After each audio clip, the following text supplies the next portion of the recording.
Welcome to the Governance Podcast. I'm Mark Pennington, Director of the Centre for the Study of Governance and Society here at King's College London.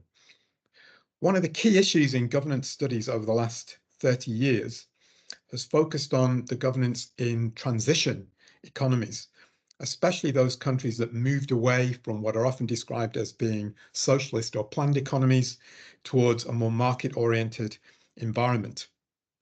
My impression is, though, that in the last maybe 10 years, the discussion of those transition economies has actually rather faded from public view as other concerns have occupied people's attention. So I'm very pleased to have with us today Matthew Mitchell, who is a senior fellow at the Fraser Institute in Canada, who's written a really interesting book on Estonia as an example of a transition economy. And that's what we're going to be focusing on in the Governance Podcast today. So welcome, Matt. Thanks for taking the time to do this with us today. Thanks so much for having me. It's an honor to be on your show. Thank you. So this book on Estonia, as I understand it, is part of an overarching project on the realities of socialism, which is looking at a number of countries that basically experienced socialism, especially in Eastern Europe, through the post-war period. It's looking at their experience pre-socialism, it's looking at their experience during socialism, and then it's looking crucially at that transition period, basically from the early 1990s through to the present day. Is that right?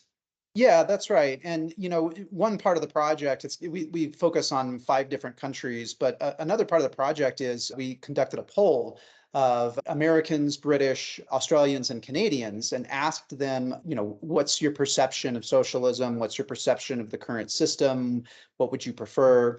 And the remarkable thing is that about a 50% of young people, I think it was 18 to 34, think socialism would be a better system than the current mixed economies in those 4 countries. And so, with that in mind, it occurs to us that most people in those countries have no working memory of the Berlin Wall falling. They weren't old enough to sit around their TVs and watch the jubilation as people gained their freedom. And we're sort of remiss, maybe those of us who are slightly older are sort of remiss in not reminding younger generations of what the reality of socialism actually was. And that's kind of what the project is about. So the people that you polled there, those are people actually not in, for example, the Eastern Bloc countries. You're talking more about people like in the US, the UK, or Canada, or wherever the, sort of countries. So what is your That's right. sense? What is your sense there from in terms of what people understand socialism to be? Is there Yeah, any that's a great sort of question. unified sense of what people mean or understand by socialism? Do they just think it means something different from what we have, or do they have any sort of clearer specification of what they think is meant by that system?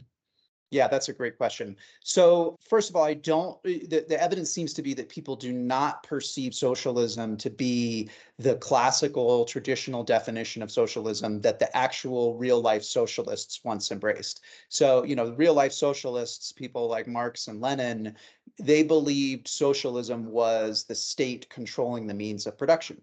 So you don't have private companies, you don't have the economic freedom to start your own business or choose what you're going to make or how you're going to make it or how you're going to price it or whom you're going to sell it to.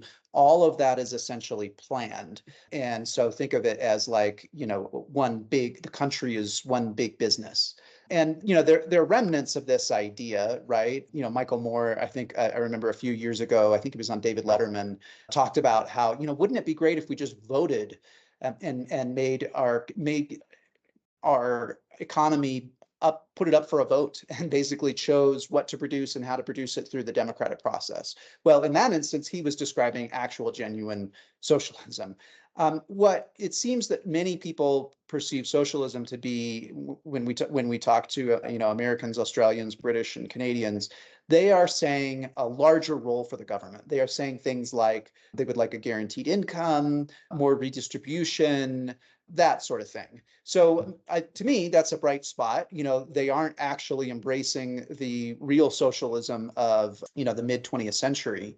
But, there are still a substantial minority of people who do actually Right. want the state to control large sections of the economy, and that is still concerning. And I think there's also, we just always have to be careful. Words evolve over time, right? Liberalism in the Yeah. U.S. means something different than it used to mean.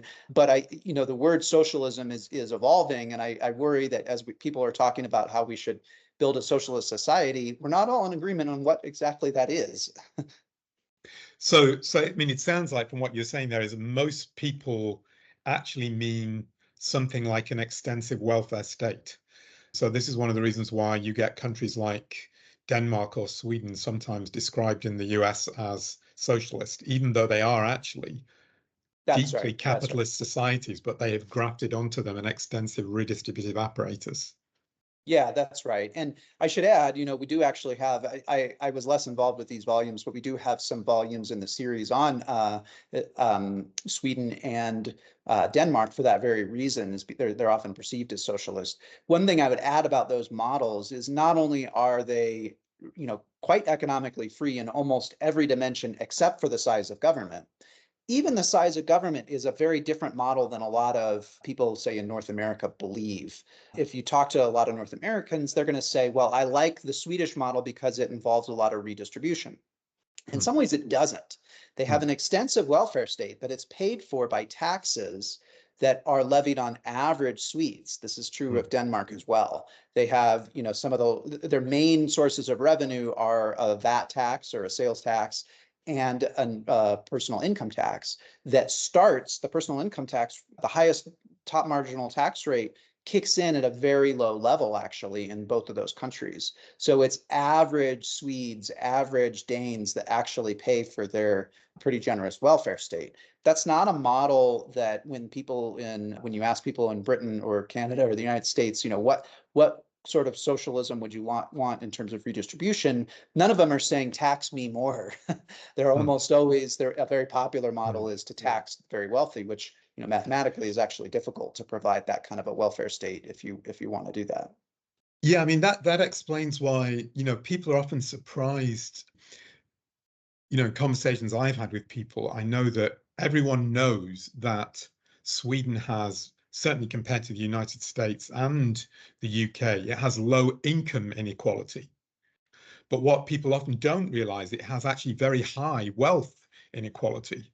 Sweden's wealth inequality is actually considerably higher than the UK's, probably not higher than the US's, but it's approaching sort of US levels.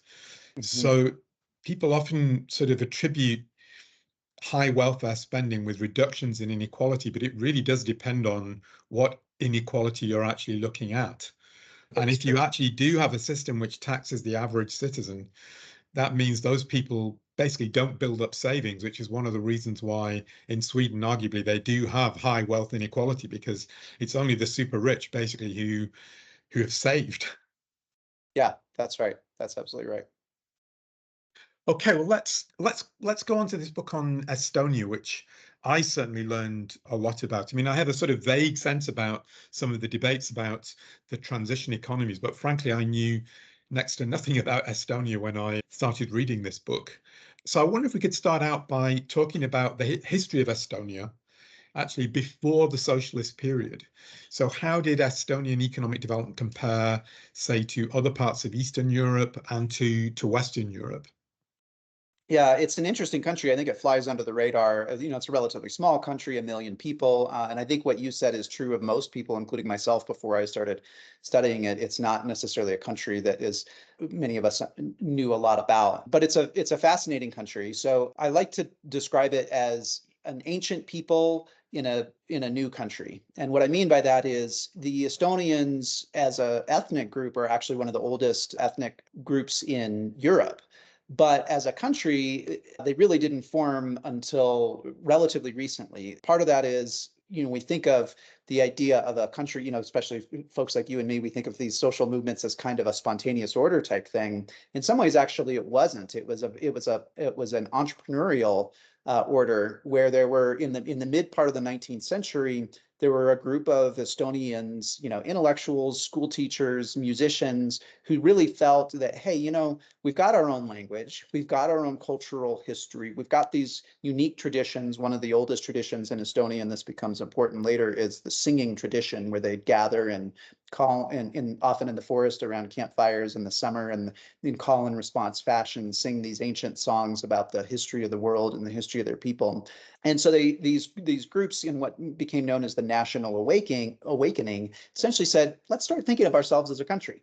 Let's encourage schooling and education and knowledge of the language and knowledge of the history. And they sort of developed this understanding. Now, another important aspect of the history of Estonia is, physically, they sit on the far eastern edge of Europe, or you could think the far western edge of Asia. They are literally at ancient crossroads, north, south, and east, west trade routes. And they have for centuries been invaded left, right, north, and south from Poles and Swedes and Germans and Russians. Some of these invasions actually are viewed by the Estonians as maybe a good thing. Sweet prosperity, they brought property rights, they brought economic freedom. The Germans were generally considered, one of the worst invaders. They sort of extracted as much wealth as they could. And so they, being where they are, the crossroads, where cultures clash, if you like that metaphor, they were basically subject to both voluntary and involuntary exchange over centuries. And it's sort of in this environment that they start to develop their national awakening. And it was really in the crucible of the Russian Revolution that they gained their independence. So they had been under Tsarist Russia, and they sort of took advantage of the chaos in Russia to declare their independence. They had to fight a war with Russia. They also, at the same time, had to fend off the Germans, who also were trying to take advantage of that opportunity. And in 1920, they gained their independence. Vladimir Lenin's Russia guaranteed them full sovereignty and said that, we will no longer interfere with your domestic affairs. You're your own country.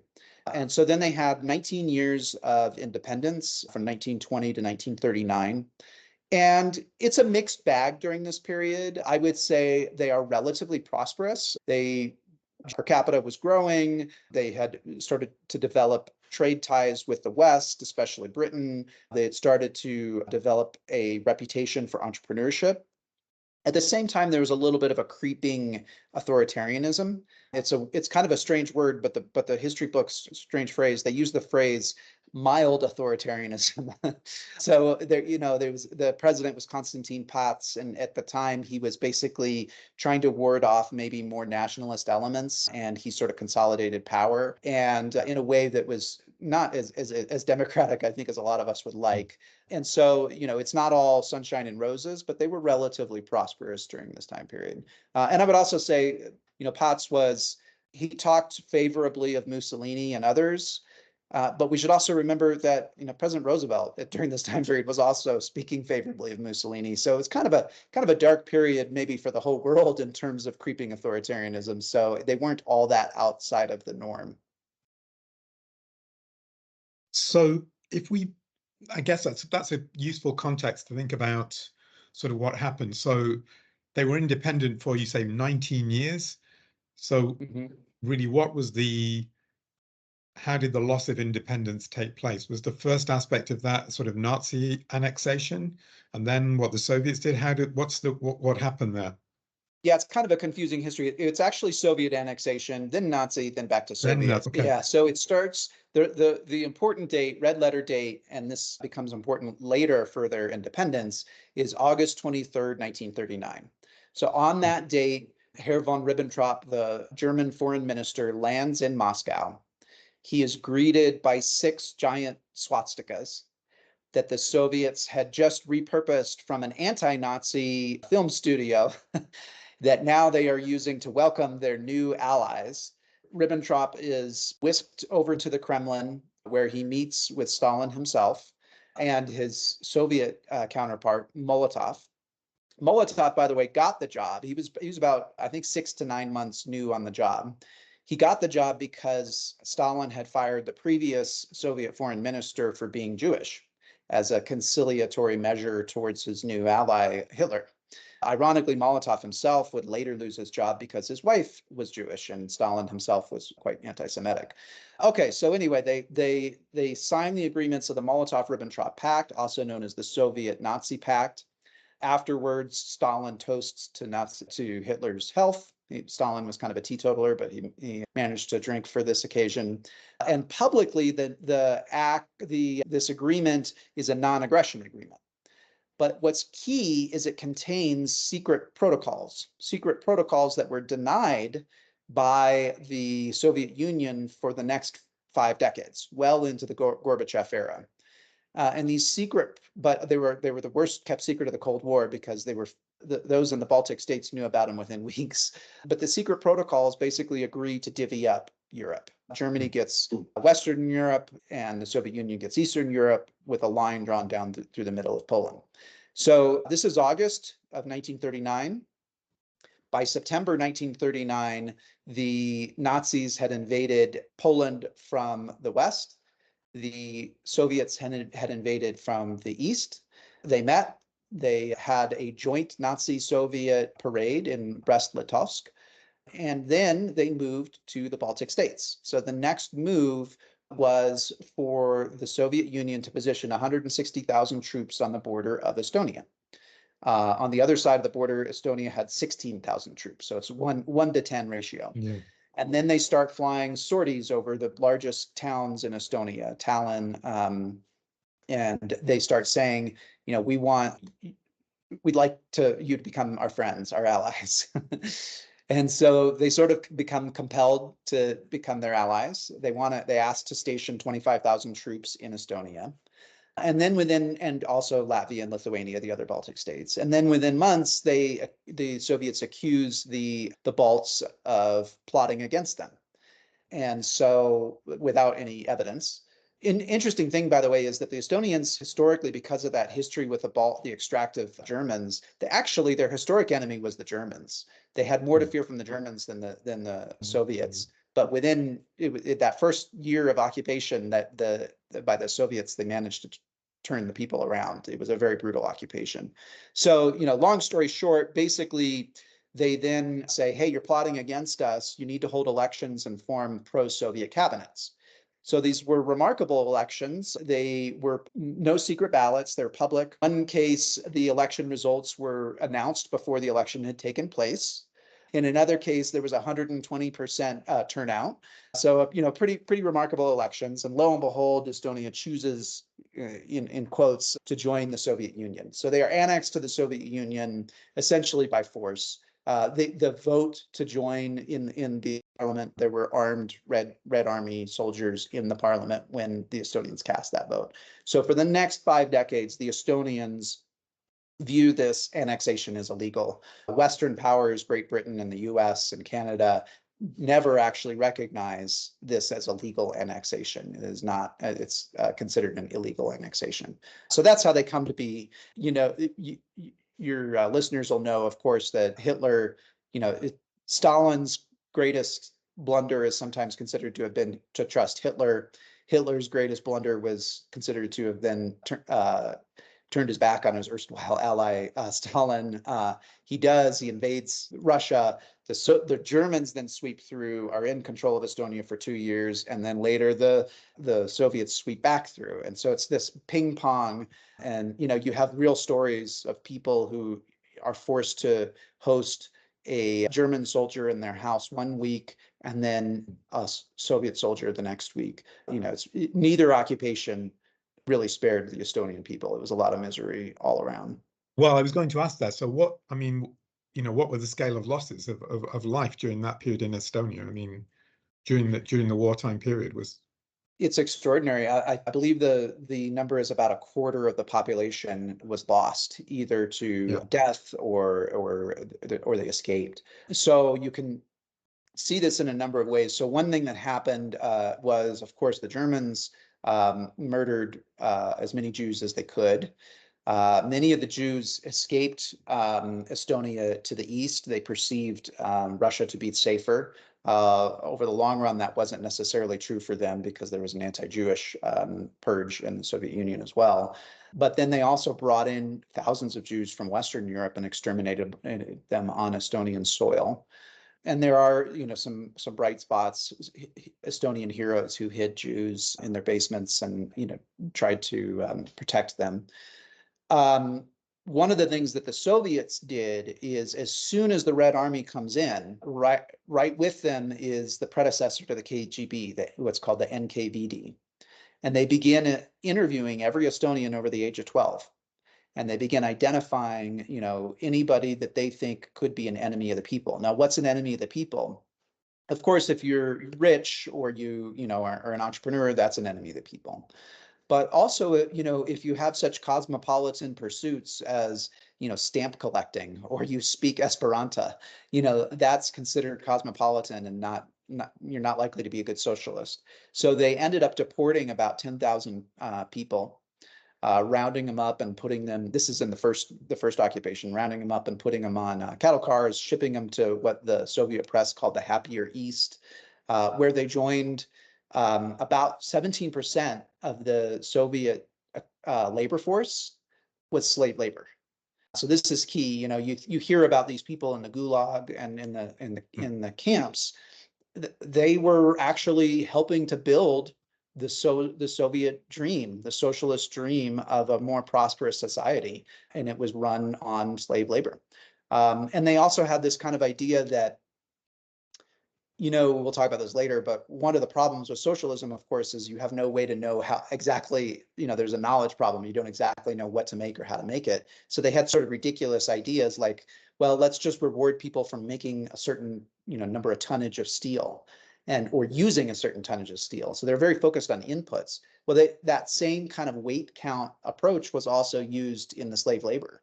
The idea was we just need to collect people so that they can run the system. And so let's round up as many people as we can. So the estimates are, the families were divided, women and children were separated from men. About 50% of the women died, about 94% of the men died in that first roundup. And this was only one roundup. There was another one in 1949 to try to encourage collectivization in agriculture. Well, that actually leads on quite nicely to what I wanted to ask next, which was, so once the Soviets took over the country, did they basically implement the Soviet model in Estonia? Did they adapt it at all to local circumstances, or was it basically just Estonia was sort of absorbed into the sort of greater Soviet system? And I wonder if you could maybe sort of detail the type of economic measures that were introduced as part of that regime. Yeah, absolutely. So the answer is a little bit complicated. In essence, yes, they were sort of subsumed into the Soviet system. So that's one thing, one thing to note that's different from, say, Estonia and Poland or Hungary is Estonia wasn't a satellite state. It was part of the Soviet Union, as was Latvia and Lithuania and others. It was one of the 15 republics. And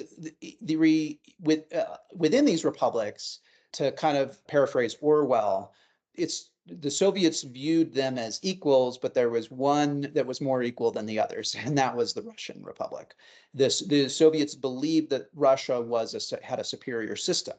And so part of another rationale for deporting the Estonians throughout Russia was that then they could also import Russians, because the Russians, they believed, understood socialism better. Now, there was an Estonian joke at the time that said, how many 5-year plans does it take for the Estonian standard of living to be reduced to the Russian standard of living? Because the truth was, throughout the entire Soviet Union, the Estonians were always wealthier, actually, than the Russians. They always were more productive because they had these ties to the West, this history. Even within the sort of rigid central planning system of the Soviet Union, they managed to be in more productive industries. They got higher compensation. They managed to meet their bonuses and get higher compensation for that. So they always had a higher standard of living. But I think two important sort of windows on how the Soviets tried to impose socialism are in the home and on the farm. So start with a home. their idea was that socialism needed to reach all the way into the family. And, there's quotes from Lenin's wife talking about how, there's a problem if the family loves the children too much, because the children then believe that they are the center of the universe, or that they're sort of too coddled. They need to understand that they're a cog in a broader system with the entire socialist system. And so what they did was they collectivized households. So if you lived in a house where the average person had more than 9 square meters, so think about that. That's 3 by 3. That's a pretty small spot, right? Then more people were brought into your home. Your home was divided up. You might have 4 or 5 families living in one home, all using the same bathroom, the same kitchen. You'd have locks on the door, on the cabinets in the kitchen, because people were trying to, if they felt that they were being, the other families were using their pots or whatever. And then you might have 3 generations living in a single bedroom in that house. And part of the reason for this was specifically to control the population. So they would, bring in, if you were, again, among those people that were deemed by this regime to possibly be an enemy of the people, then they would make sure that there were NKVD or KGB agents in that house with you. So, we quote people as saying, there's people who were exiled who said actually living in a collective house was worse than exile, because at least exile, you're out in Siberia, you're on your own, nobody really is watching you. You can, literally dig a hole in the ground and eat grass, and it's a pretty miserable existence, but you're kind of free in some weird way. If you're in your home and you're constantly being surveilled, there's no sense of freedom there. So it's a really bizarre experiment. And then the other way I think that illustrates it is the collective farms. So here, again, the Soviets had already gone through a disastrous experiment with collectivization in agriculture. By some estimates, 6 to 7 million people had died in famines in Ukraine and elsewhere. Just to put a point on it, when you read about a famine, you are reading about the worst of what humans do, the desperation, people eating family members, eating children, eating dirt, parents telling children, please kill me and eat me. I mean, it's just absolute the worst of what can happen, right? And they'd already been through this, and Stalin was still unconvinced that this was a problem, and still tried to introduce this in Estonia.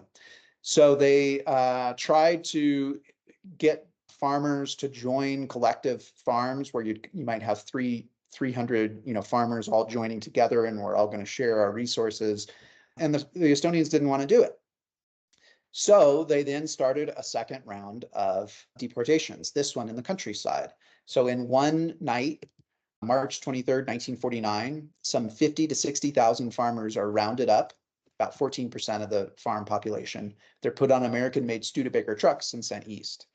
And incentives matter, right? So, before this night, about 7% of Estonians had joined collective farms. Afterwards, 70% had. This was such a wrenching and awful experience that people were willing to join collective farms. And it didn't work. Thankfully, they did not experience the type of deprivation that Ukraine did. Again, they were always more prosperous than almost any other part of the Soviet Union. But in the period before collectivization, Estonian farm production was growing at about 10% a year. Immediately after collectivization, and this is according to the Soviet data itself, it was collapsing at a rate of 2% a year. So it didn't work, but they did get what they wanted, and they managed to force people into collectivization. I mean, I thought this was one of the most, just going back to what you were saying about the family, I thought that this was actually one of the most powerful parts of the book, reading it. The idea that surveillance played such a prominent role in this system.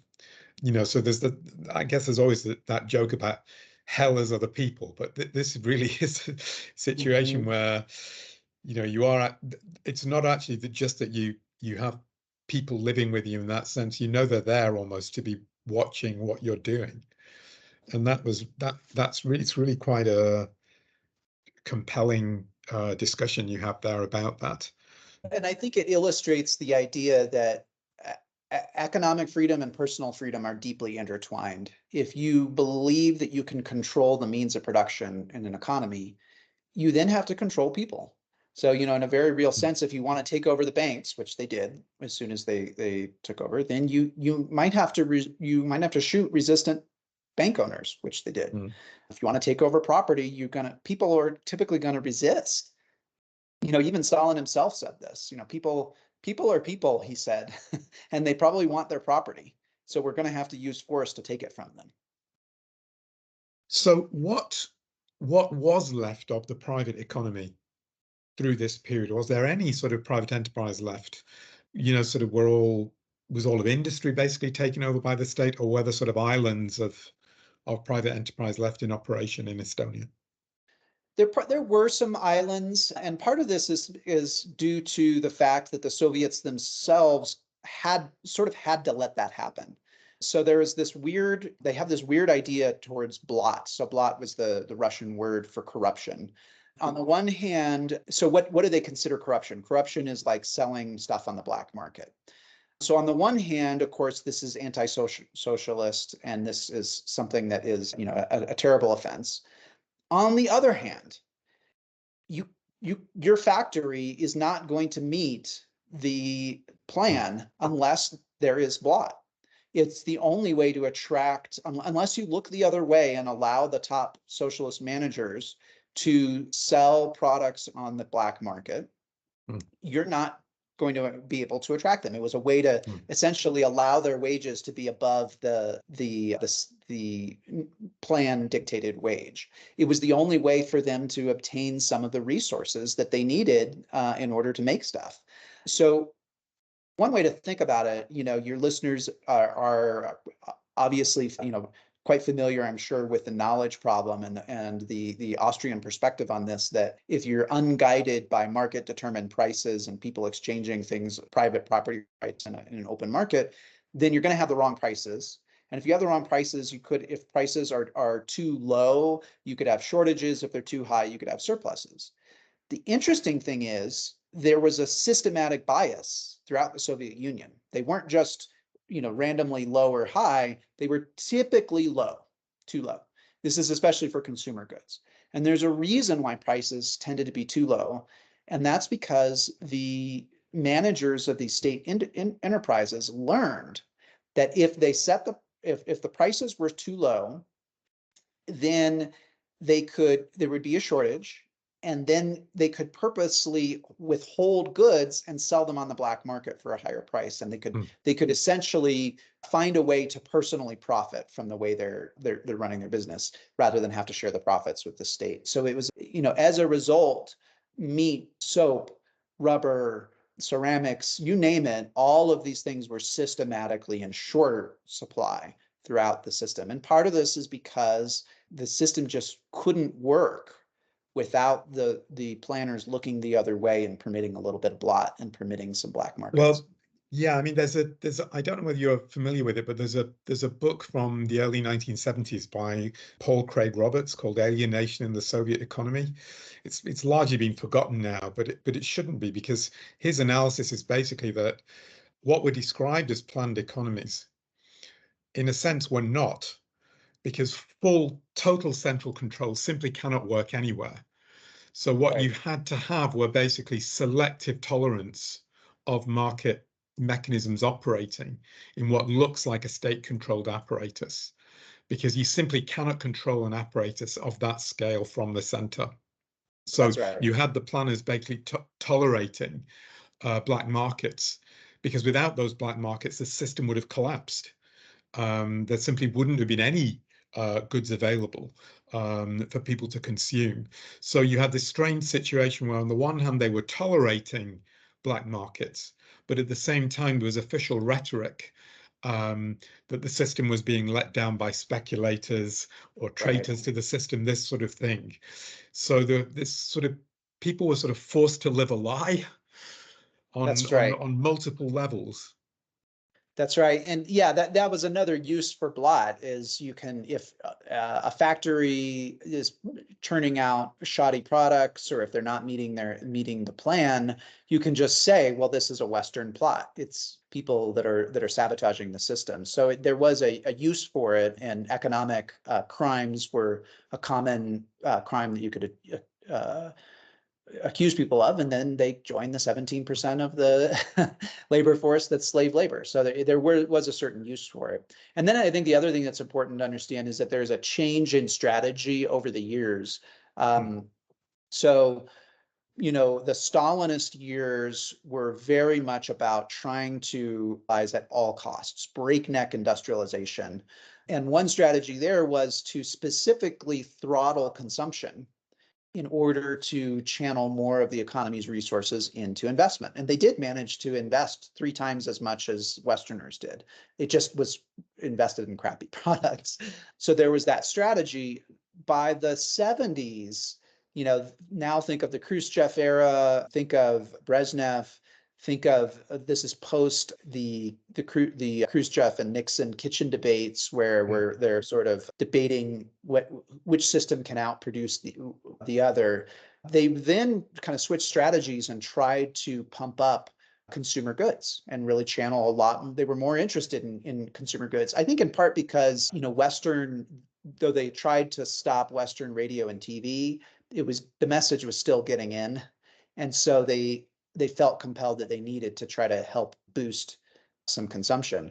But the only way they could do that was to go into deep debt. And so that created another problem. And that then created latent inflation and debt. And then the system kind of couldn't withhold itself, and they went back to shortages again.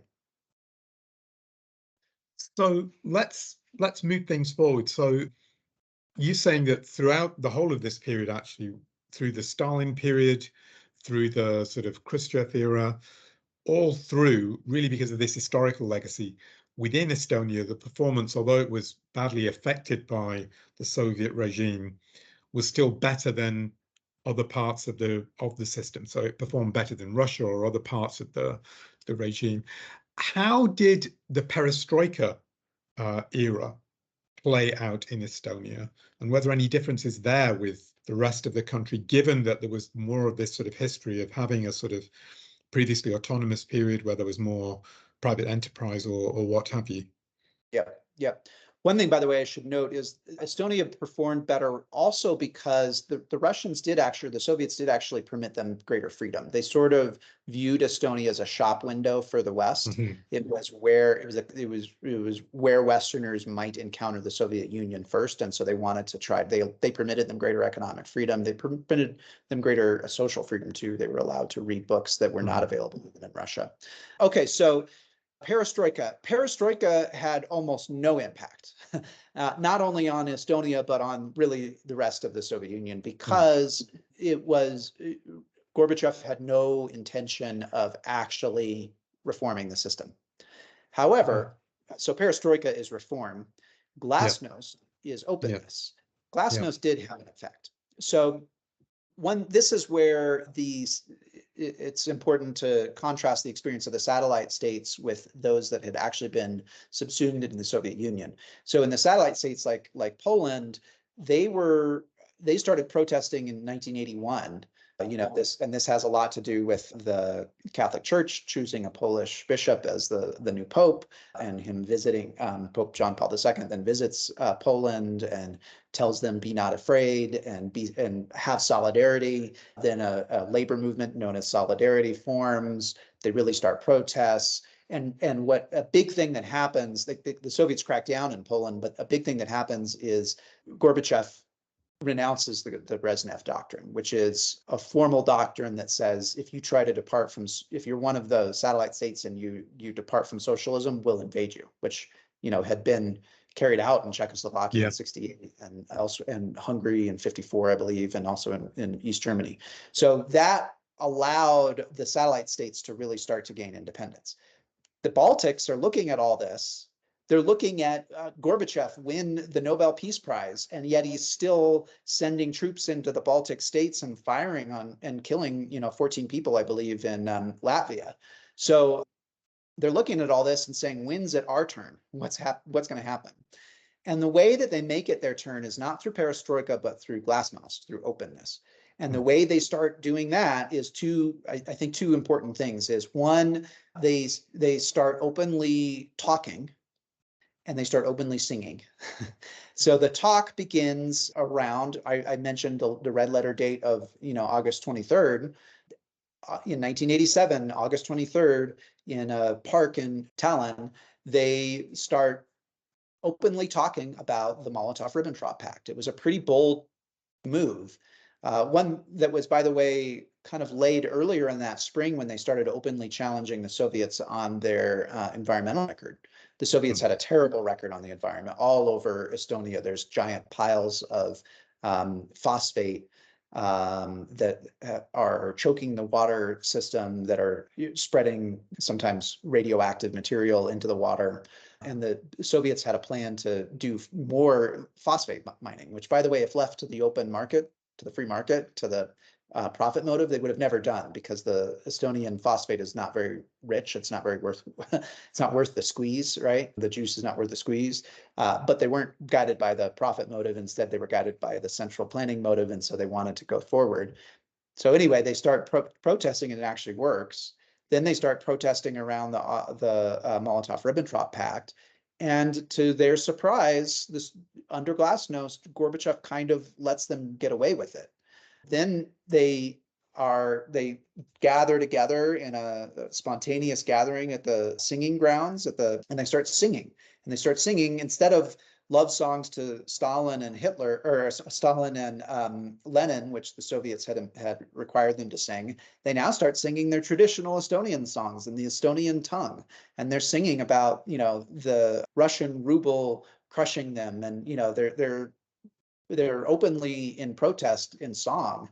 At one point, 300,000 people gather in the Estonian singing festival. Now, this is a small country. That's 1 in 3 Estonians are gathered in one place singing sometimes quite angry songs about the Soviet Union. So it's in this environment that they really start to gain a little bit more of their voice, pun intended, I guess. Another extraordinary thing that they do, and this is all throughout the Baltic states, is what they call the Baltic Way, or the Baltic Chain. So on another anniversary of the Molotov-Ribbentrop Pact, I think this was 89, might be 88, they gather hands in a 670-mile human chain stretching across 3 countries. And they protest, quite effectively, they protest the Molotov-Ribbentrop Pact. So that I really opens, they make sure that they have, it's in 1989, they make sure that the Western cameras are on hand. They make sure that there's a helicopter on hand to show it from the air. And that, even at that point, Gorbachev is still saying that they're lying, and that there was no secret protocols of the pact. But within a few months, he had to back down and admit that, yeah, there really were secret protocols. Yeah, I mean, it's interesting to reflect back on that, because I was it's a long time ago, and I was a teenager at the time when a lot of that was happening. But there was a sense that there was sort of movements happening in East Germany, Czechoslovakia, and the Baltic states were almost like an island of that happening within the Soviet Union itself. Yep. There was already a sense that they were a sort of, linchpin in the stability of that overall regime. And so that's right. So did they play a role? What kind of role did they play in the actual collapse of the Soviet system itself? In the sort of 1990-91 period, when Soviet Russia itself sort of started to collapse, as opposed to Eastern Europe.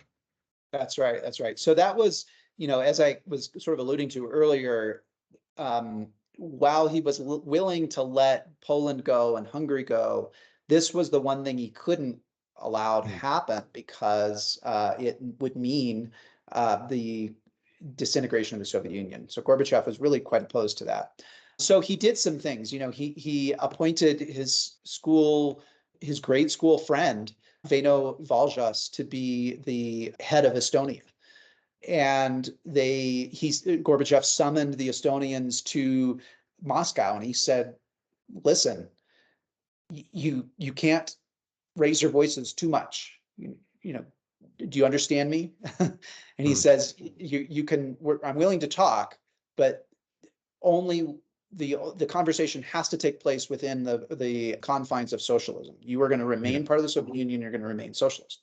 Okay, so what ends up happening is Gorbachev has pushed and pushed and pushed, and he finally does propose a new treaty that would sort of remake the Soviet Union into much more of a confederation. And his plan is to sign this in August of 1991. And before he has a chance to do it, I think it might be the day before, there's a coup against him. You know, hardliners said, okay, Gorbachev is going too far. So they go to his dacha, they put him under house arrest, they declare the vice president to be the new president, and they say, okay, the communists are now back in charge. So just as the Estonians had taken advantage of the opportunity of the chaos in the Russian Revolution, they once again take advantage of this opportunity. So Lenin, you know, is supposed to have said there are years when nothing happens, and then there are weeks when decades happen. So there are days in Estonia when a decade happened, and these days are August 20th through the 21st, 1991. And so what happens is, under this coup, the new Soviet leadership, communist leadership, sends dozens of tanks to Estonia. And they go to the TV tower in Tallinn. And remember that connection between economic freedom and social freedom. The first thing that you need to control if you want to control the economy is communication, is the civil rights. And so the first place that they're going to try to shut down the Estonians is by controlling the TV tower. So you have this extraordinary drama take place in two parts of Tallinn, around the TV tower and then in the Estonian Supreme Council.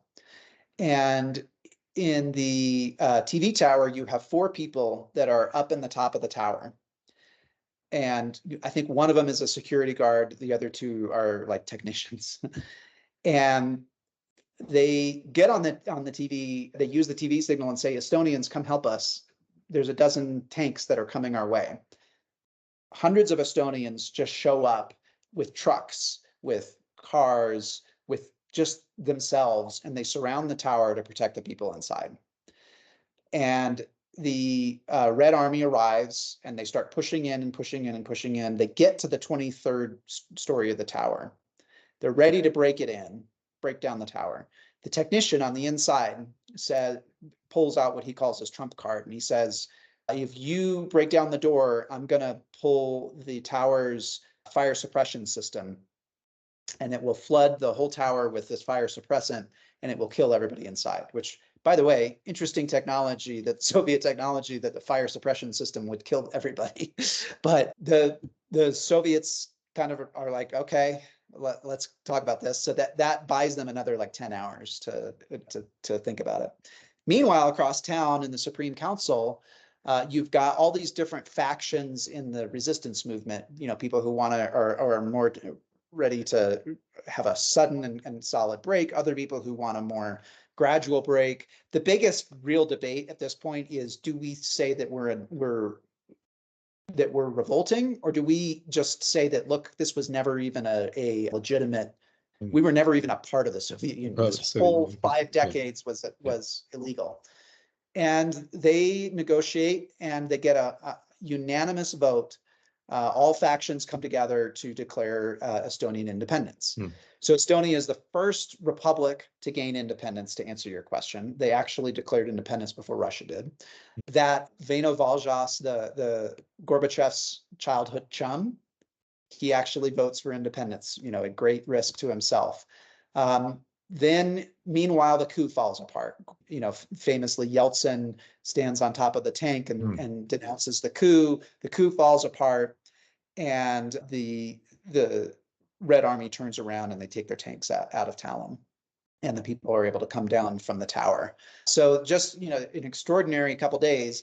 So Estonia declares independence. The next day, Russia declares independence from the Soviet Union. So really, the Estonians, you could say, kind of led the way there. But it really was a remarkable just few days in Oh 1991. yeah, I do. I don't remember, all of the details, but I remember the atmosphere around that time very, very Right. well, very much so. Yeah, it was a remarkable time.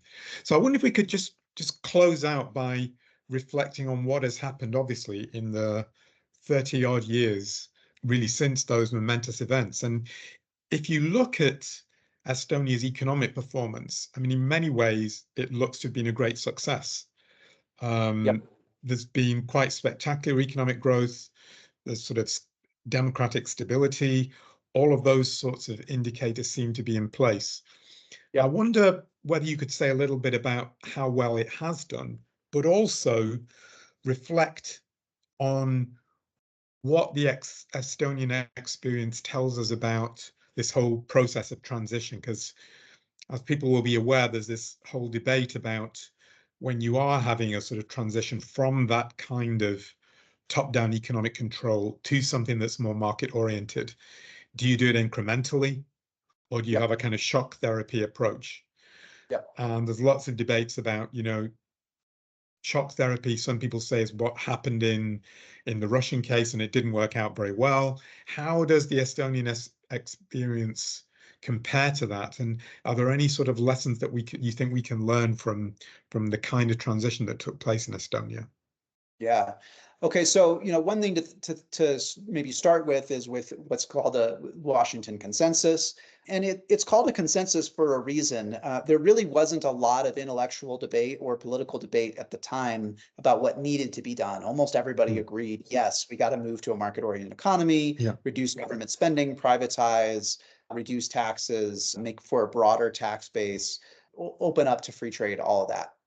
There was quite a bit of intellectual debate, and I think reasonable people can disagree on this, is how quickly do you do it? And critics, of course, called it shock therapy. Others, like Jeff Sachs, said, look, the gradual approach makes about as much sense as trying to gradually shift from driving on the right side of the road to the left side of the road, where, first you have the trucks do it, and then a few hours later you have the cars do it. Like you just Mm. gotta switch. And here, if you look at the empirical evidence and if you look at the case studies like Estonia, I think the evidence is quite clear that moving quickly now it was superior. So there were, if you look, for example, we cited in the book, but if you look at papers by Lawson and Lawson or Greer and Greer, one is a father-son duo, one is a husband-wife duo. They gather data using the Economic Freedom of the World Index, show how quickly countries move, and it's very clear the quicker movers like Estonia fared better. So here's Can I just where, can yeah, I just come in there? That so one of the problems, though, isn't it, is there's a whole question about whether the countries that have been more successful, and you could include perhaps Poland in this as well as the Baltic countries, is that these were the countries that actually, prior to the Soviet experience, already had a sort of culture or set of institutions that were already more sympathetic to a market economy or to entrepreneurship. Whereas in Russia itself, there was a much longer established tradition of central control from the Tsarist period, or going way back, through to the sort of feudal state of the economic order there for centuries. mhm. So couldn't it have been the case that, the countries that moved quickest also happened to be the ones that already had more of a sort of memory of what capitalist or more capitalist system was like? So you couldn't necessarily conclude that, it worked in the Russian case, even if it worked in somewhere like Poland or Estonia. Yeah, I think that's a fair point to make. All these things are intertwined. You've got culture and institutions and individual people and geography, and it's all messy and it's hard to try to separate it out. I think I just 100% would emphasize that the culture matters, and the Estonians had already developed a pretty market-oriented culture, even Mm. if it was latent for 5 decades. I think they There's a sort of Estonian or a Baltic state sort of nationalism, which nationalism obviously can have a very terrible role, right, in the world. But in this case, in some ways, it was a little bit beneficial because it made them so distrustful of anything that was Russian or Soviet that they were the large body of the population was willing to go pretty quickly and pretty far in the opposite direction. So I do think that does matter. And, this gets into broader questions of how much does, like, there are other countries in the world, obviously Southeast Asia, that have embraced markets in a way that people would have thought would be really extremely surprising if you went back to 1970 and you said, if you told people what was going on in South Korea and Singapore today. And so how much of that is undergirded by certain cultural attitudes? It's messy, and I 100% agree. Culture probably has something to do with it too. So how would you say Estonia has compared to other parts of Eastern Europe? I mean, if we take out the Russia itself, if we compare the Estonian experience to, is it sort of analogous to what was the former Czechoslovakia, now the Czech Republic and Slovakia? Is it comparable to Poland, but say different to somewhere like Romania? How do you see the sort of comparators within that group outside of the sort of Russian sphere itself? Yeah. So it's really pretty remarkable. So Estonia, and I should say Latvia and Lithuania, are right behind Estonia in terms of these reforms. They are really neck and neck. So it is basically the most prosperous of the former Soviet countries. It has the lowest poverty rate of any of the former Soviet countries. It's 1/10 of the average poverty rate for the former Soviet states. Its per capita GDP is twice that of the average in the former Soviet states. If you want to measure economic freedom, they were, back in 1990, they were the 92nd most economically free country in the world. By 2004, they were the 12th, and they've basically hung in that, top 10 to 12 range for the last 24 years. So it's pretty remarkable. Not just economic freedoms, but also social freedoms. There's another index, the Human Freedom Index. By that standard, they're third in the world. So they have more startups per capita than any other country in Europe.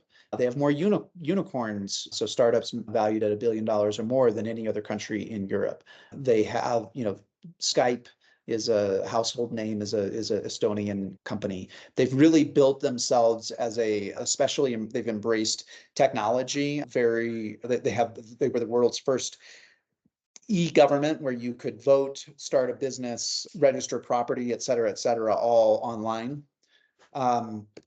They have the lowest corruption levels of any former Soviet country. And in fact, they have lower corruption perception levels than the United States. They're comparable to Canada. If you want to look at life expectancy, so in 1960, the Estonian life expectancy was 69 years, and by 1994, it had actually fallen to 67.9. But then you zoom forward, and it's now 78.7 years. So it's, just completely turned around. If you want to look at infant mortality rates, in the book, we talk quite a bit about Finland, because Estonia and Finland have a lot of similarities, except for the institutional divergence. Back at the time of the break from socialism, the Finnish infant mortality rate was 3 times the Soviet infant mortality rate. Now the Estonians have a lower infant mortality rate than the Finns. It's amazing. So really, by almost any measure, it's outperformed its peers. Well, Matt, it's been really good to talk to you. I think we should probably wrap up the conversation now, but I've really enjoyed that, and I thoroughly recommend that people who are listeners to the podcast check out this book, In the Realities of Socialism Project, on Estonia, but also the other books in this series. There's one on Poland, And there's also, I understand, volumes on Sweden and Denmark, which, although they are not socialist countries, really engage this question of what is meant by the term socialism in a situation where it's often equated basically with welfare states as opposed to planned economies, which is a very significant distinction that needs to be made. But it's been great to talk to you, Matt. And yeah, I hope we can talk to you again in the future. So thanks very much for appearing on the Governance Podcast. Thank you so much. It's been a pleasure.